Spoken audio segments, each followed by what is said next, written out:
the concept projection makes perception comes from A Course in Miracles. And it's a really powerful distinction when you understand what it's saying. I think most of us think that my perception is true, and it's like the cause, it's already there all the time. And then the world out there is something that is like outside of it. You know, I may be sitting here talking with you or somebody else right now, and I have my own perceptions going on. Well, I like you, and you're friendly, and you're kind. I don't so much like you. And I may have my own perceptions on it, and it seems like the world out there is just showing up in a certain way. The perceptions that I have of the world are showing up as a result of the picture within me that I project. So I'd like to read it from the Course, the first paragraph, because it explains it so people, so people can really understand what is the distinction that's being presented. It says, projection makes perception. The world you see is what you gave it, nothing more than that. The world you see is what you gave it. It's nothing more than what you gave it. But though it is no more than that, it is not less than that either. Therefore, to you it is important. To you and I, it is real. It's not like it's less than. It's actually our reality as we perceive it. It is the witness to your state of mind, the outside picture of an inward condition. So it's an outward picturing of an inward condition that was there already. As a man thinketh, so does he perceive. So as I think, then I also perceive in alignment or in relationship to that thinking. Therefore, seek not to change the world, but choose to change your mind about the world. Perception is a result and not a cause. And then it goes on to say, and that is why order of difficulty in miracles is meaningless. So it's saying that there's no difficulty in miracles. One isn't harder or bigger or smaller than another. A miracle is a shift in our perception in our mind. So why there's no order of difficulty in them is that it's only through thinking that there's even a need for a shift. And when the thinking is shifted, then the world shows up totally different in accordance with that thinking. So most of us have been conditioned to think, if I don't like my life, if I don't like the world, if I don't like what's showing up or what's happening out there, I'll figure out ways to change that, to make that better, to make more of this or less of that, and make that different. And what this is saying is that it is your thinking, your original picture that you have of yourself and of the world and of reality, of what you believe yourself to be and others, and the whole thing. You have a picture about that. Your thinking, your beliefs, and your picturing about that. All the stories you made up about that, that is what gets projected out there, and your perception shows up as a result of that. So that's a atomic type discovery when you really get that. Because when you really get that, then that means is that there is no reality outside of my own thinking, which means then I can only be affected by my thoughts and my thinking.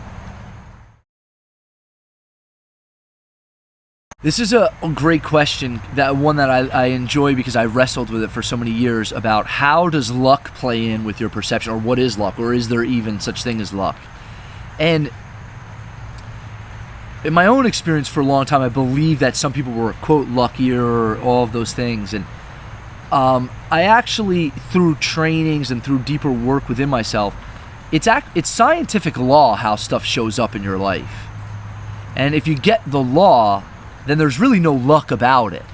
Now, we could then ask a different question and say, well, why does what shows up show up in my life?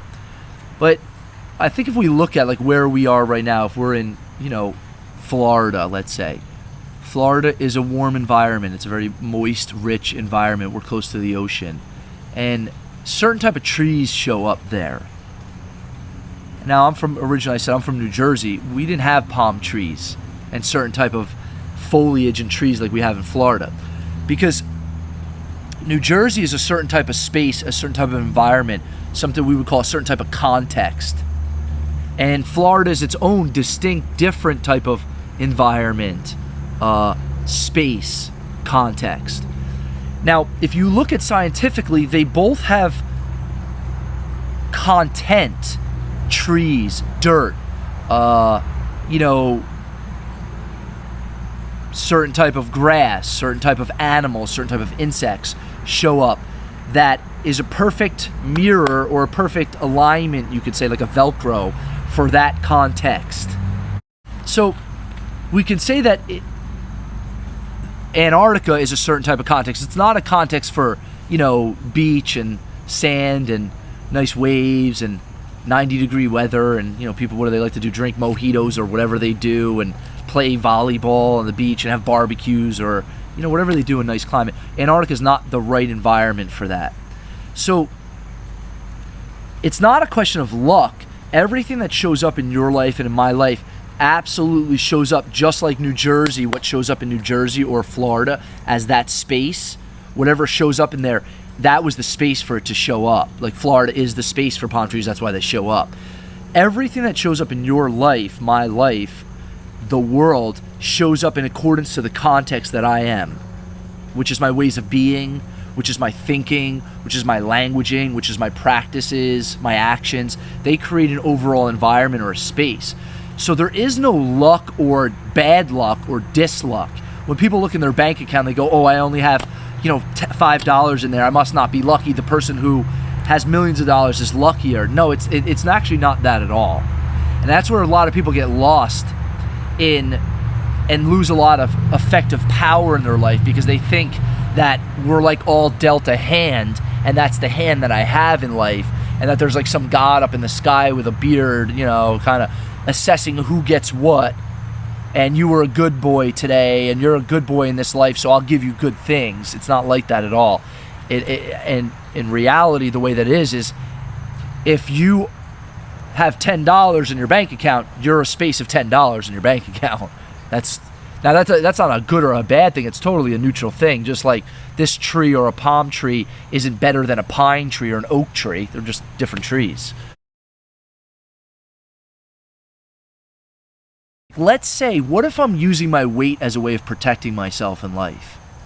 What if my weight becomes the way that I defend against things, and the way that I've found a way to protect my heart and to protect myself from a world I believe out there is out to hurt me or to threaten me? Then I don't really care. I'm going to just assert this. I don't really care how much you go to the gym. I don't care how well you eat. The source, the cause of what is having you have the weight in the first place has not been addressed. So really what it becomes like is like mowing the lawn or cutting the weeds. If you don't rip the weed out from the roots, it doesn't matter. And that's what a lot of people, they say, I think about money all the time, but I'm broke. Yeah, because you haven't mastered the way of being of what it takes to have money show up in abundance. You haven't mastered the way of thinking, the way of talking, the practices. Like how many people go, I'm going to manifest money in my life, and I'll sit around and think about it, yet when they're done thinking about it in their meditation, when they go out, they're not grateful for anything in their life. They're not happy about anything. They count their pennies and their dollars, and they still want to, I don't know if you gave me enough, and where's my cut, and where's me, and all that. I don't care how much you sit around and think about it. You're not the context for it to show up. And when you get that, you can actually stop doing so much effort and energy that people put into doing more and changing behavior and all that stuff. You start to recognize that as a magnet, I get to look at where am I blocked to abundance showing up, where am I blocked to being in the perfect weight for myself. I would say that all of our blocks originate from perception. That without perception, that there is no perceived world. So let's create like a distinction from India. They call it it's like the Holy Trinity in India. There is the perceiver, the act of perceiving, and that which is perceived, and they all arise together in consciousness, right? So everything that I perceive is a result of me, the perceiver, and the perceiving itself. That's what I perceive in life. So the blocks are like, and I'm totally just making this all up, so it's not the truth, it's just the way, it's like a picture. It's like our perceptions. Think about if you and I we've been playing perception since we've been born, right? So we've had how many different thoughts and how many different stories and we're not even aware of like a drop of them, really. I have a theory that all of them are embedded in consciousness. That every thought, every perception we've ever had is embedded within the DNA of consciousness. It's not a story for me. It's a story for my brother. Told that when he went to Africa, he was in South Africa, and they were, looking at where Nelson Mandela was staying, and they got a chance to see his cell and jail cell that he lived in for so many years. And there was a story of a family who had a young daughter. I believe she was about 12 years old. And my brother had a chance of witnessing the story and hearing it. And she was out walking or doing whatever, chores or whatever that day, and she was raped and murdered by two young teenage boys in Africa. And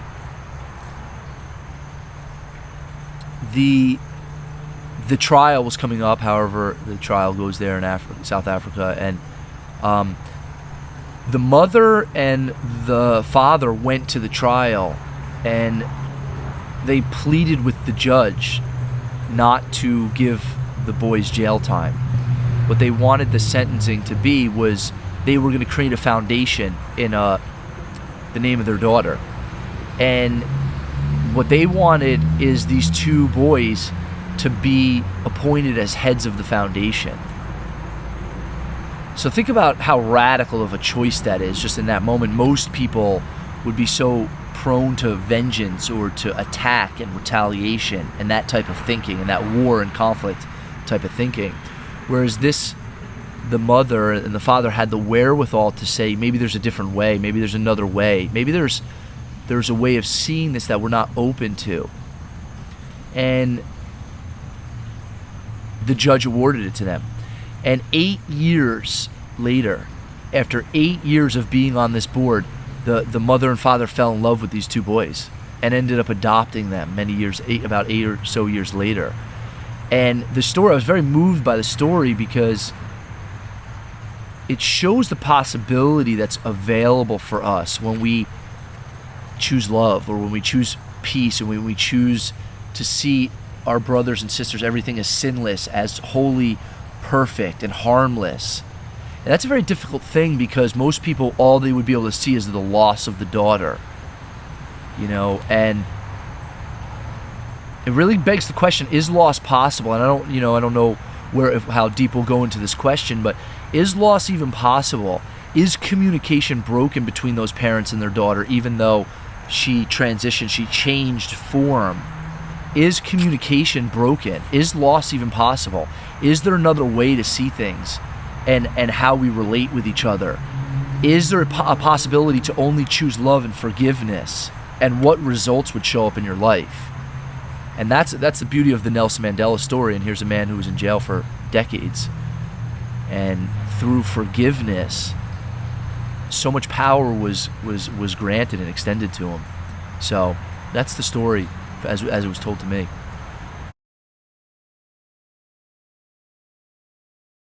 My vision for the world is a world of love, freedom, and abundance, where each person in the world recognizes that they're the light of the world. And it's a recognition of the atonement, the waking up of the one child of God, or the one extension of the Creator. I believe that there's only one extension of the Creator, and I am that. And you also are that. That's why at the very core we're one. So my vision for the world is each person to wake up to that. There's a lesson in A Course in Miracles which says, I am the light of the world. And to the ego, and when I say ego, let's say to the separate self. Let's just call it that for right now, because there's a lot of different misnomers, and people say, oh, that's ego. Let's just, the separate self that causes all the havoc. Right? And if I say I am the light of the world, to the small me, the littleness that I believe that I am, to that sounds like arrogance, actually. But what A Course in Miracles says, which is very powerful, is that it's actually the height of humility to recognize that I am the light of the world. Because the reason why it's the height of humility is it recognizes what is the function that's been assigned to me. Like, has been bestowed on me already. And God created, I am as God created. So I am created exactly in the image of God, which means I am not only like the light of the world in some like really cool idea. I'm literally the light of consciousness. I'm literally the light of my world, and all that arises in that world, I'm the light of it. So I was saying the witness. This is where a lot of these distinctions and concepts come together and they meet at this point that I am. So I think, let's not even say I think, I am